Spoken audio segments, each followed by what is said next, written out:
You saw that brief clipping, I'm sure it would have moved you too. Because for us, all of us reporters who've covered each and every one of these terrorist attacks and many on ground, whether it was an attack on the Indian Parliament, whether it was hijack of IC-814, whether it was the Akshardham temple that was attacked, whether it was 26/11 Mumbai terror attacks that we covered on ground and not just at the Taj but at Cafe Leopold and at the Chhatrapati Shivaji terminus and at Ville Parle. That was Pakistan state-sponsored radical Islamist terror, where terrorists came from that Murid Ke camp, where 4 missiles, if we were able to understand that briefing very correctly, 4 missiles struck that one after the other, 4 missile hits there at Murid Ke. And that was essential, because 30 years Pakistan terror has bled us. The camp at Bahawalpur, the headquarters of Jaish-e-Mohammed, again, a terrorist organization that has bled India for decades.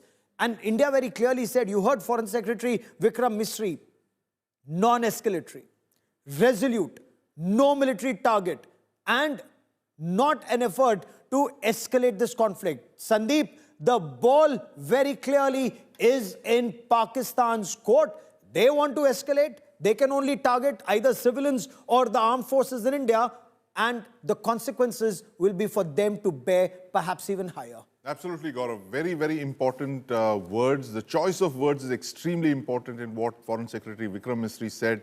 The 4 words that he used were measured, non-escalatory, proportionate, and responsive. He's argued on the basis of India striking in self-defense, and he has given a long history of terror attacks emanating from Pakistan, and the infrastructure of terror that we've been talking about since yesterday is front and center here in his briefing. And he said that India had to strike at this terrorist infrastructure inside Pakistan, which has been bleeding India for several years, right from the Parliament attack, 26/11, the Pulwama attacks, Uri, Bala, all of these attacks have been traced down to this terrorist infrastructure. And he has very clinically listed the reasons. He's made the case for why India struck all of these 9 targets and what India's measures are like. Measured, non-escalatory, proportionate, and responsive. And the ball, as you said, Gaurav, is firmly in General Asim Munir's court. General Meston, stay with me for a moment as I quickly bring in India Today's reporters, Piyush Mishra and Mosmi Singh, who join me on this broadcast.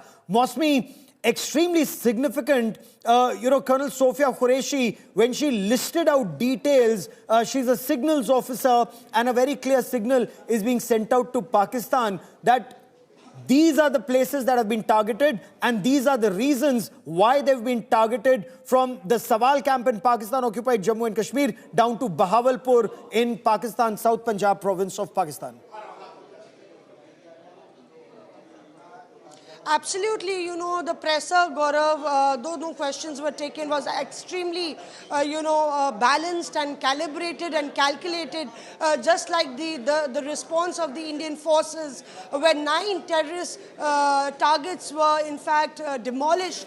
And the press briefing clearly outlined, Colonel Sofia Qureshi and Vyomika Singh clearly outlined that this was a retaliatory measure. It was extremely with extreme precision, 9 terror targets. They went on to explain each and every terror target, why it was the one to be on the radar in the 9 targets, and where it had contributed to attacking India's sovereignty.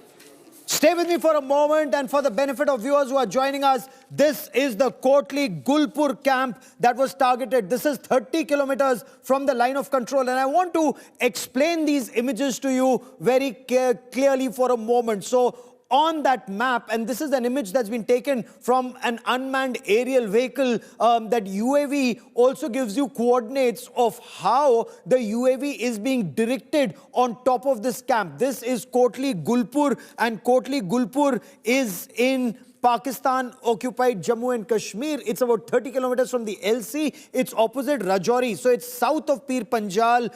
And this was the camp where terrorists had trained before they attacked that bus in Riyasi. Remember, 9 Hindu pilgrims were targeted in this attack in Riyasi. And that Kotli Gulpur was the camp from where these terrorists had come.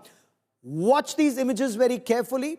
This is what it looked like earlier, and now this is the other one at Bimbar. Bimbar again is very crucial, the Barnala jungle camp. Now, this is a terrorist launchpad that we are aware of. This is a terrorist camp that incidentally is significant because in Bimbar, and again this Bimbar is south of Pir Panjal, where terrorists have been launched from here. There's a jungle warfare school for terrorists at the Bimbar camp. You're looking at the picture of that Bimbar camp before and that Bimbar camp right now when it is being targeted. There you watch a missile fall, and there you will see it just blows up, it goes up in flames. This only requires willpower to do it, to go up the escalation ladder. And the Narendra Modi government, after that Pahalgam attack where terrorists singled out Hindu tourists, killed the men in front of their wives, their children, and then said, "Jao, Modi ko bata dena." Words to that effect. This is the response. The one in the Saida Balal, Kotli Gulpur is the one that you see right now. And all 9 terror launch pads and training camps were listed out. And General Meston, with military precision, these camps were targeted, and General Meston, with military precision, that information has been put out in public domain. Signals officer used to send out a signal. Absolutely, Gaurav. With military precision, everything has been done. And the fact of the matter is that the precision has also been the intelligence collected over a period of time from all possible assets, whether it is human intelligence, whether it is air surveillance, UAVs, etc. So with this precision-oriented intelligence, everything has been very precise. No collateral damage. But the best part is, we have to understand the significance of camps. And since one has operated in these areas of Kupwara, Tangdar, and of course, Rajouri, Poonch, I recollect, Pakistan uses these training camps for indoctrination, small arms and weapons training. Thereafter, they move them to some other camps for jungle survival, and to some other camp for, communication, because they have been told how to communicate, etc.